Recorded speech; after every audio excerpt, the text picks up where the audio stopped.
Are ready for?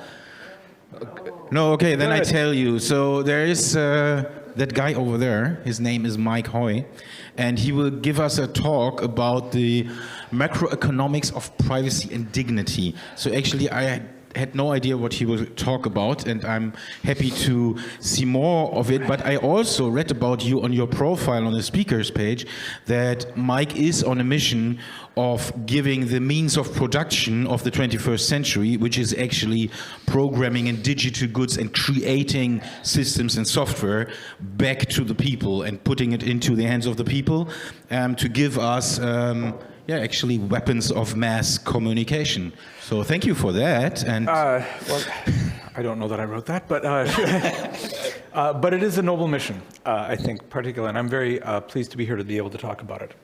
Thank you very much for the introduction. Is that real clear? No, it's all right.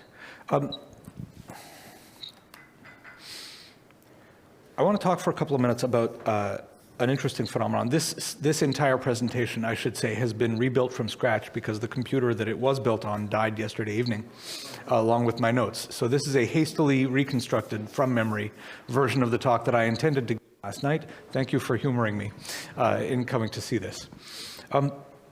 What I want to talk mostly about is that we have a history of communicating around the nature of what privacy is. If you were to go to somebody and say, what is privacy?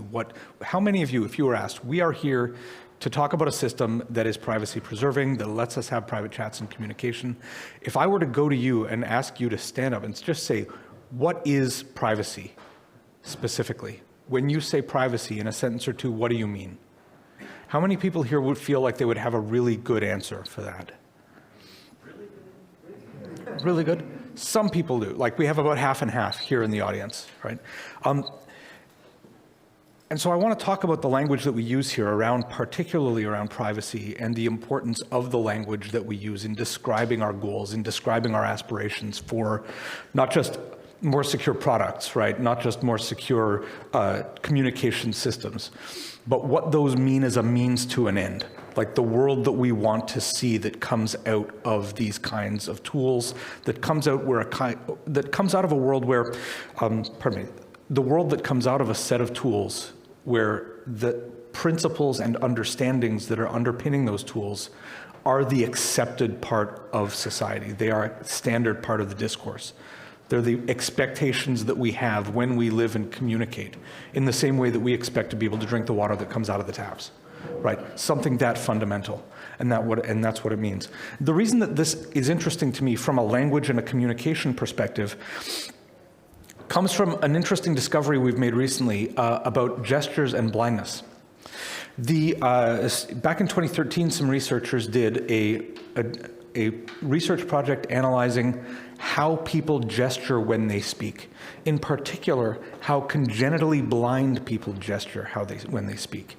And it's the most fascinating thing, because people who have been blind from birth, who have never seen somebody gesturing when they speak, will gesture in a similar way to other native English speakers. People's bodies somehow embody their language, right? And the interesting thing is that they did the same study on a large group of Turkish, natively blind, or pardon me, blind from birth Turkish speakers who have Turkish gestures, right? So there is something very fundamental about the language that we speak, about the language that we use, that is deeply connected to our actions.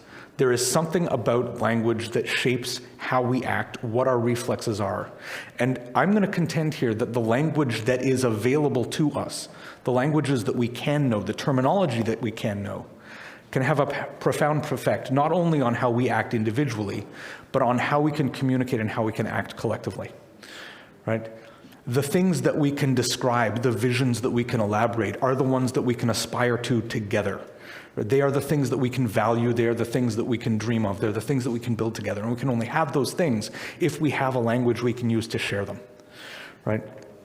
When I talk about dignity in the very beginning of this talk, one of the things that I've started saying for a while, and I'm working very hard when I say this not to be, well, actually what you mean is GNU Linux in my phrasing, Actually, I'm glad that got at least 2 laughs, right? Or as I've taken to calling it, GNU plus TDM. But like when we talk about privacy, what is it? Like what is it specifically? And the answer that I've had for that for a couple of years now is that your privacy is your agency over what you choose to share about yourself and what not, right? It is you having the decision about what you want to tell other people or to share with other people about your life, your personal life, your circumstances.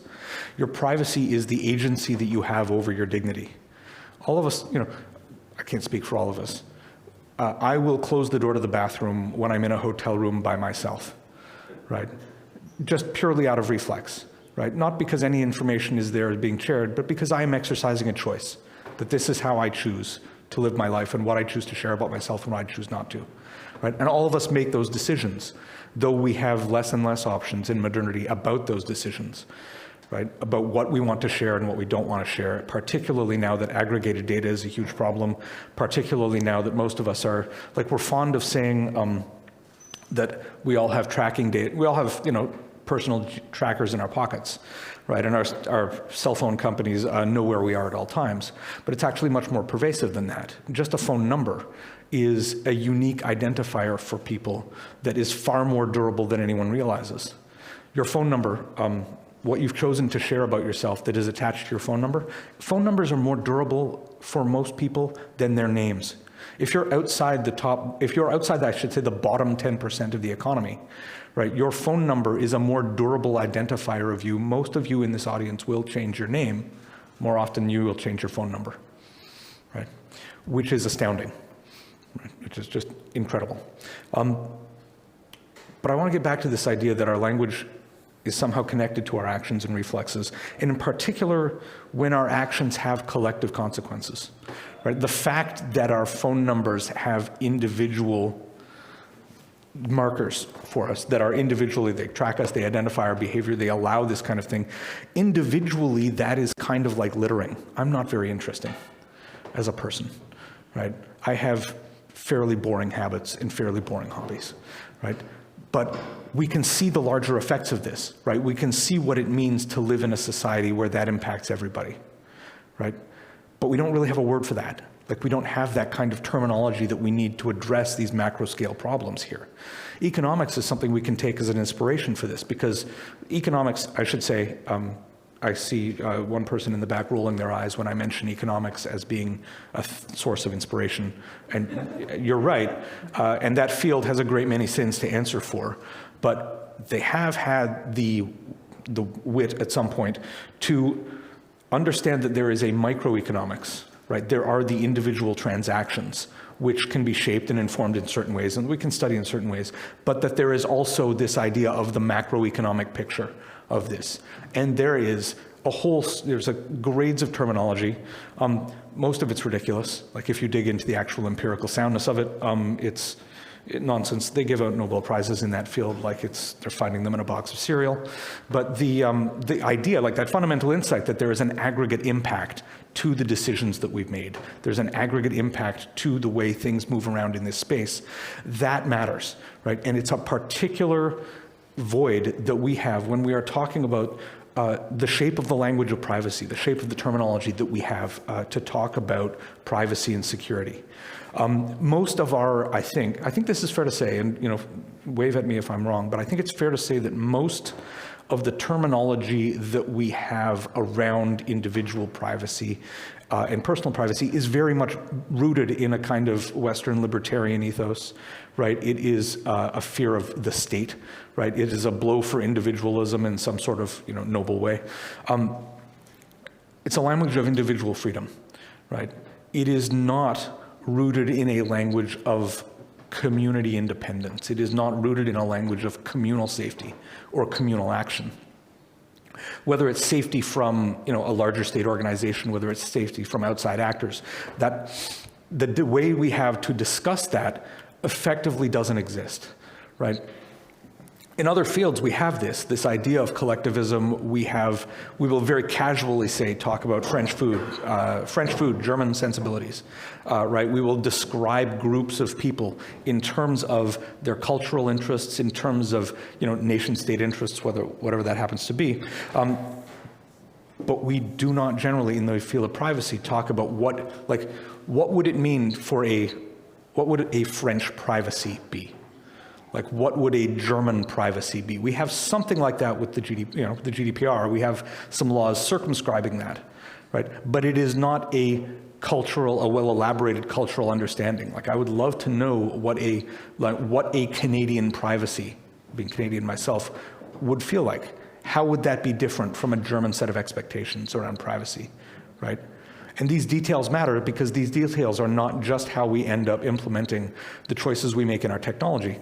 These details implement the choices that end up reflecting themselves in our culture, in the way that we agree in our cultural negotiations to share information or decide not to. And who has the right to share information and who has the right not to. 10 minutes, oh God. So I thought I was gonna have to go over time here one of the challenges that we have here is the language lets us see, right? Once we have described a problem, once we understand the shape of a problem, we can then elaborate that to another person.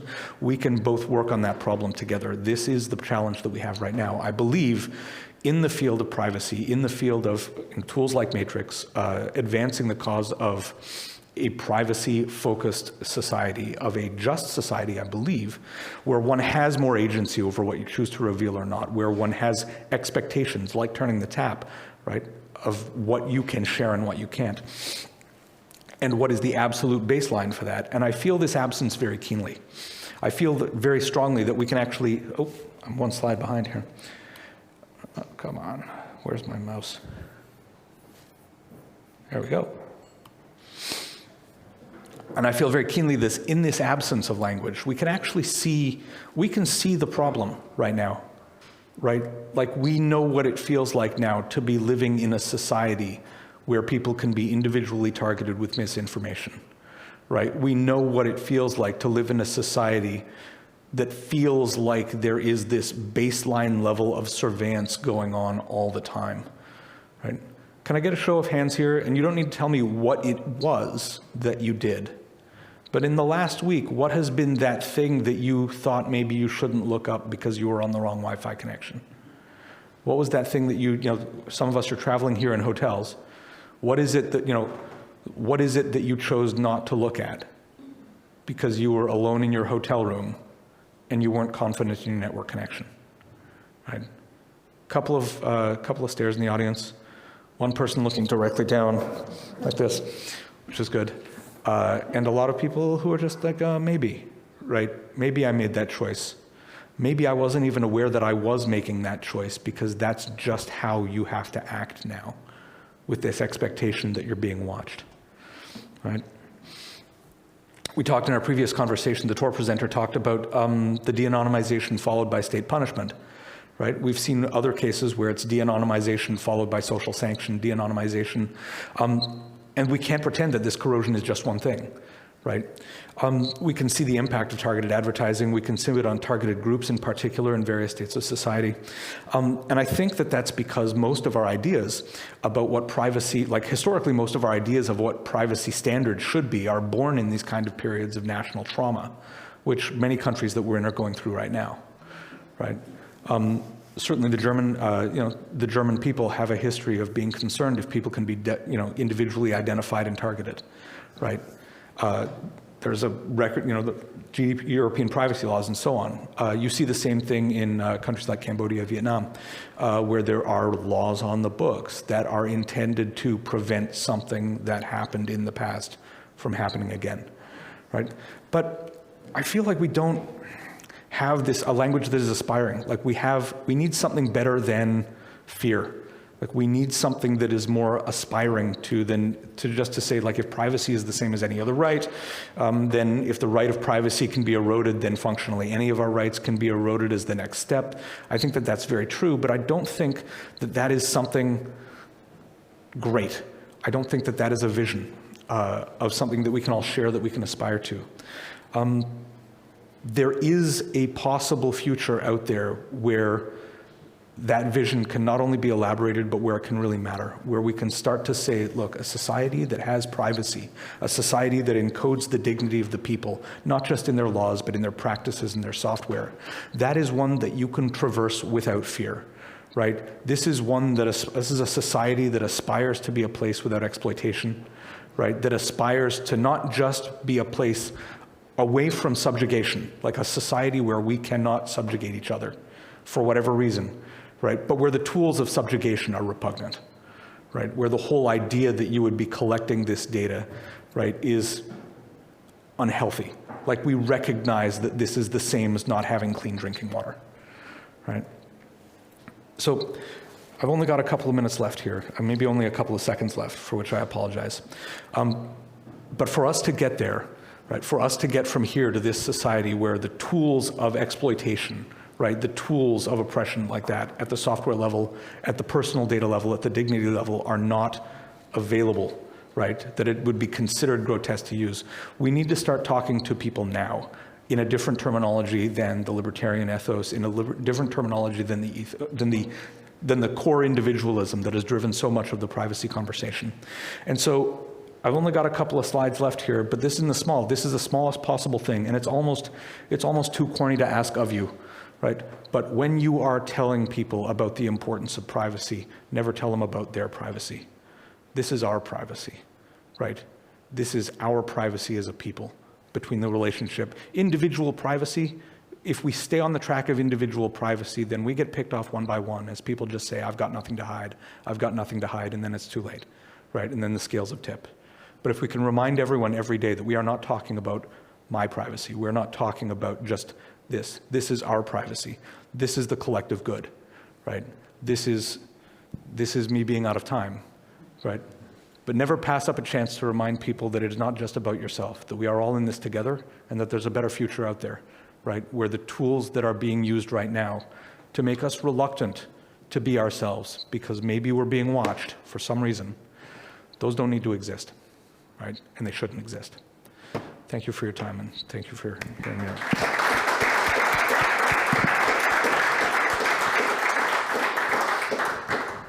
There is a little bit of time, I think only for one question, and you raised your hand so fast, so. I was afraid of not filling the time, and so I went over it.